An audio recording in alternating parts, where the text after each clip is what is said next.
Hello guys and welcome back to the MD Investor channel. Wayne Abraham here. Thank you for tuning in for another brand new video. This is a channel where we're talking about personal finance, talking about getting out of debt, talking about setting goals, achieving goals, talking about financial intelligence, talking about teaching our children financial intelligence that we can break the cycle of generational poverty. Definitely guys, continue to subscribe, hit the subscription icon, hit the notification button so you'll be alerted when new videos come out. We try to put out new videos every week. If there's people out there, guys, you think could benefit from this financial information, definitely send them a link. On Instagram, it's MD Investor1, MD Investor1. So let's get into it, guys. New video today, and the topic is the big D. Get your mind out of the gutter. Diversification, the big D, diversification. You hear everybody talk about it from CNBC, Fox News. You gotta be diversified. Gotta be diversified. But we all know about this already, right? Our mom told us about it. Don't put all your eggs into one basket, right? Because if you're running and tripping, all your eggs in one basket, you trip, all your eggs are gone, right? No breakfast for you. But if you have a little here, a little there, if these break, we got some more over here, right? And that's basically what diversification is. Remember, years ago, with a company called Enron, a big energy company, and the company was giving company stocks to the employees. And a lot of them had 100% of their retirement portfolio in the Enron stock. And guess what happened to their portfolio when Enron went bust? 100% of their retirement went down, right? Perfect example. If they had a little here, a little there, a little here, a little there, even though Enron went down, they would have still had money other places. So we know about diversification. So today we're going to talk about sectors. We're going to talk about different ways to be diversified. The first one we're going to talk about is the first part we're going to talk about is sector diversification, having your investment in different sectors of the economy. Okay, there is probably about 9 or 10 different sectors of the economy, and we're going to touch on them right now. Basic materials. There's some companies, they're in this space of basic materials. You think of a company like a DuPont, chemical company. We need chemical to make the materials. You think of materials like plastics. We need plastics. A company like Sherwin-Williams. We need paint. But again, you wouldn't want to have all of your money into this one sector, right? Because of what? Because we don't know the future. Anything could happen, right? The employees can strike in this company, profits can go down, management and labor could have a disagreement. Anything could happen, okay, guys? There's a lot of risk in life, okay? You leave your house, you go outside, there's risk, right? And so it is here also. So you want to be diversified. You wouldn't want to have all your money into the basic materials sector. Communication services. We're all on the phone all the time nowadays, right? And there's companies that operate in this space, like AT&T, Verizon, big companies, T-Mobile, Sprint. They operate in this space to provide services for us, right? So we can be in touch, talk to our friend when they go on vacation, talk to so-and-so, texting. Communication is very important in our modern 21st century world. But again, can't have all your eggs in one basket. For example, what if you had all of your money, all of your retirement money in this one sector, and something was to happen? You know, we have what they call disruptors. Disruptors, new technology that no one can see or anticipate at this point, but they come along and they disrupt your entire industry. They just disrupt it. Think about Kodak years ago, the company in Rochester. They used to make cameras and stuff.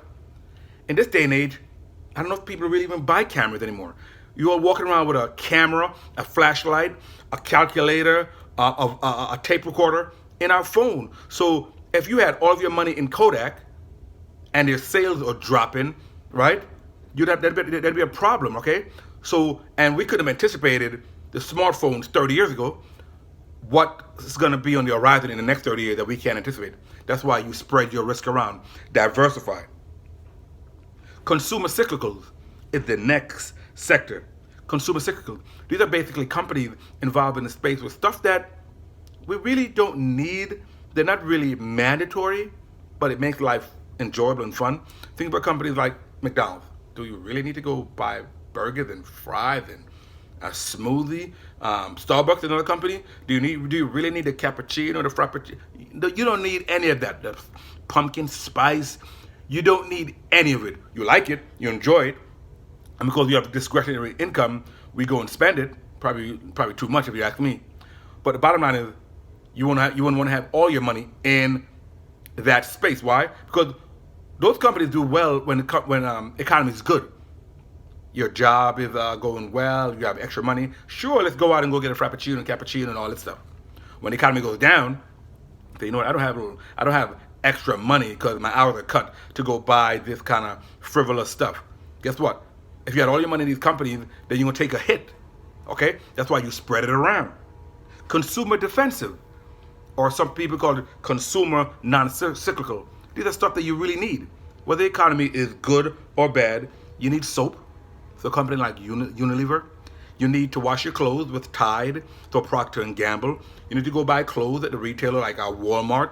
So whether the economy is good or bad, you still need those things. But at the same time, I really wouldn't want to have all my money in that sector because I don't know what may happen. Okay? I don't know what may happen. You may buy these stocks and you may say, okay, yeah, things are going good, but then a disruptor comes in and selling maybe an off-brand soap or whatever, and people say it does a good job for half the price. All of a sudden now the sales and the profit goes down on your company. Energy. The company that operate in the space, you think of your big oil company, ExxonMobil, BP, British Petroleum, Chevron.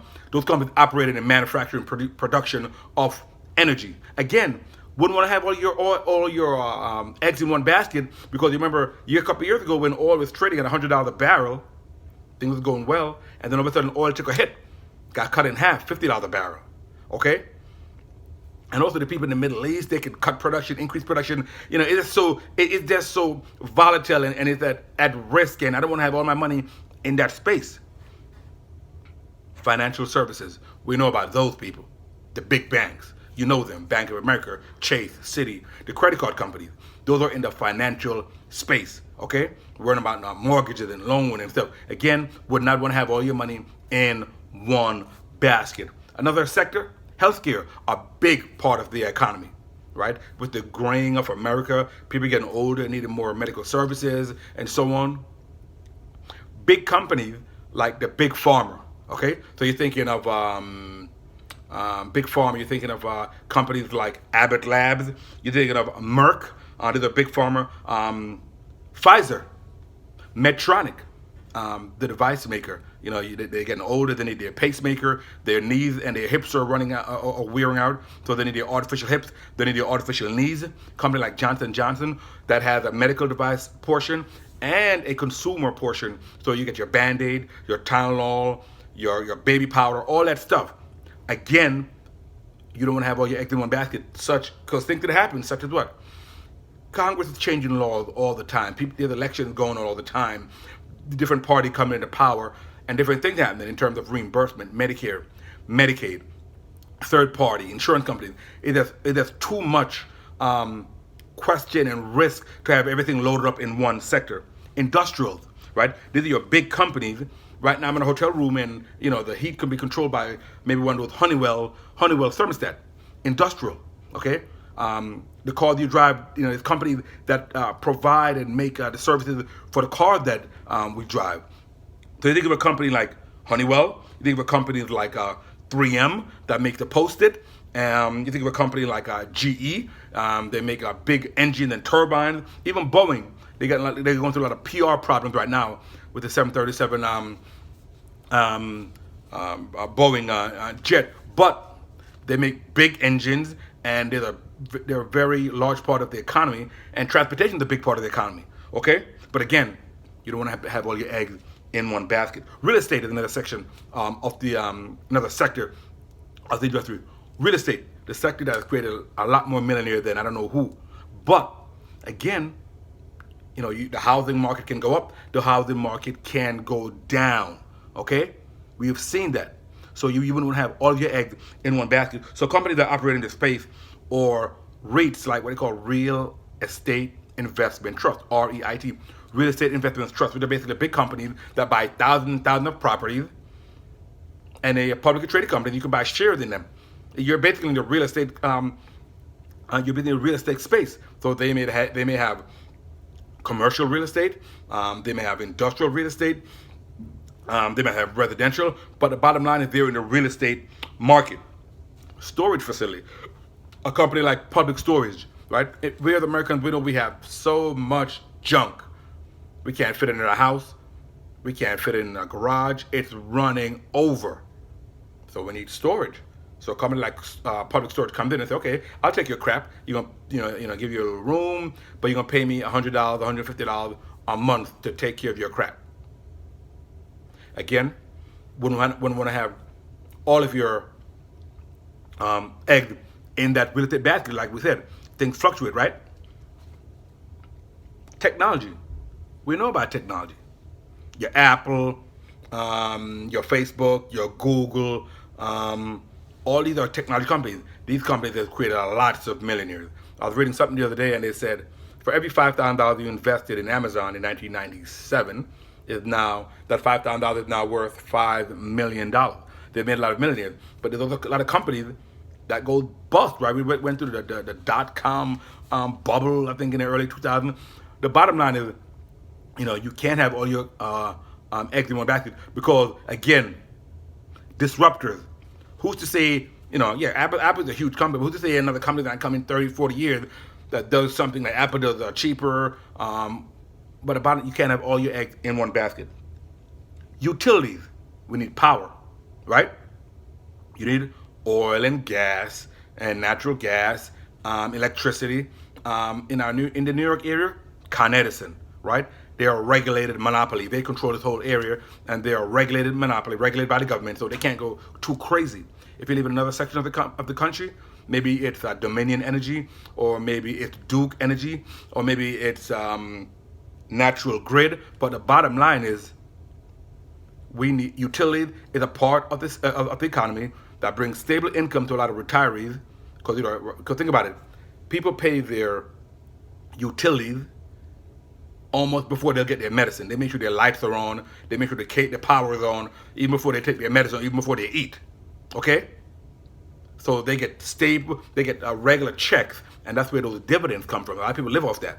So again, you don't have all your eggs in one basket, but they're pretty stable. So we just went through 11 sectors of the economy, and that's what they call sector diversification. So you can have a little 5% of your money here, 5% of your money here, 7% here, and you see how you spread out the risk. That's part of diversification. You spread out the risk. You can also diversify by countries, right? Sometimes you'll hear them talk about Europe. You want to have money in Europe. You want to have money in the Middle East. You want to have money in the emerging markets. You want to have money in all these different things. And basically what they're talking about is regional diversification, right? Because if you have a market crash in the U.S. and the U.S. economy is not doing well, maybe the economy is doing well in the emerging markets in India and in Asia. And that's why you all have all these companies saying we are growing, we want to grow in China, we want to grow in India. Why do they do that? They want to do that because, first of all, their company gets bigger. There's more revenues to be made. There's a lot of people there, and you get to spread the risk around. If something happens in the U.S. and for some reason, people are not buying your drink or your soda or whatever, but maybe they're still buying over here, you get to risk. You get to diversify your risk and spread it out. Okay, so country diversification. One key note, let me add to that. When you buy the big, huge, multinational, they call it multinational company for a reason, because they are not just in the U.S.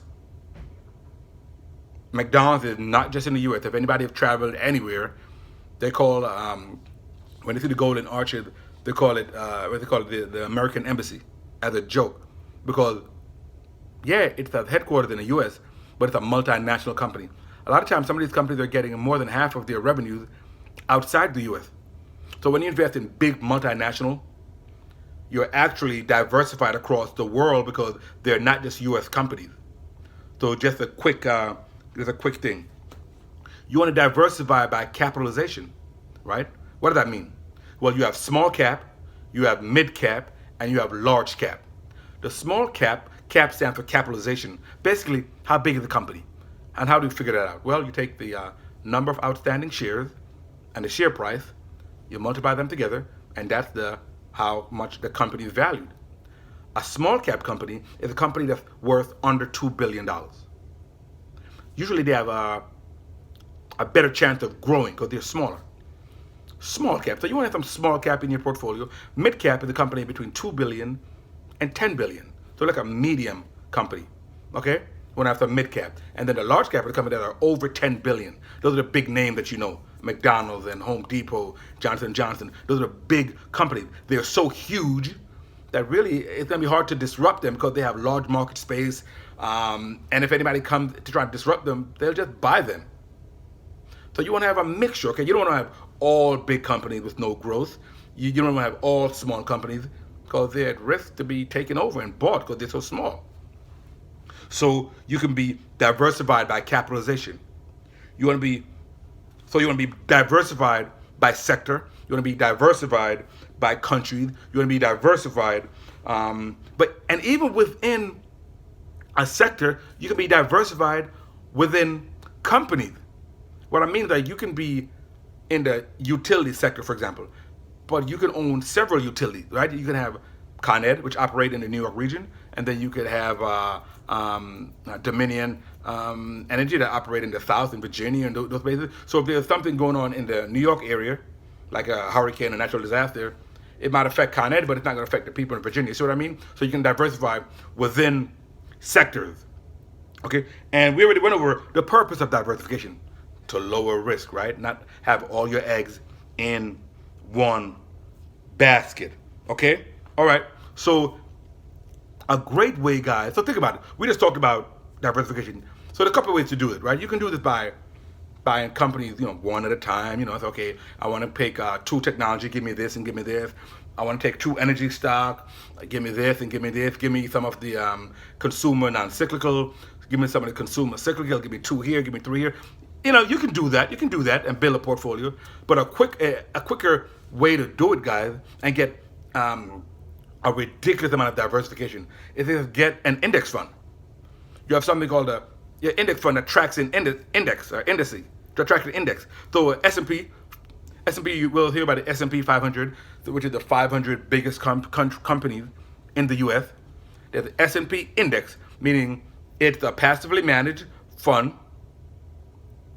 and it basically is trying to represent and mirror the S&P 500. So if the S&P 500 is represented by 17% technology, they're gonna mirror with 17% technology. If it has 10% consumer non-cyclical, they're gonna represent 10% non-cyclical. So it's basically gonna represent the indices or the index. Is it index that it follows, and it's basically gonna have the same results. The index is going up, they're going to go up. The index is going down, they're going to go down. It's a way to get a tremendous amount of diversification.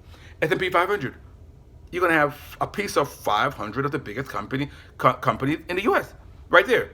By just checking one thing, give me an index fund give me an ETF, which is exchange traded fund, also tracking it.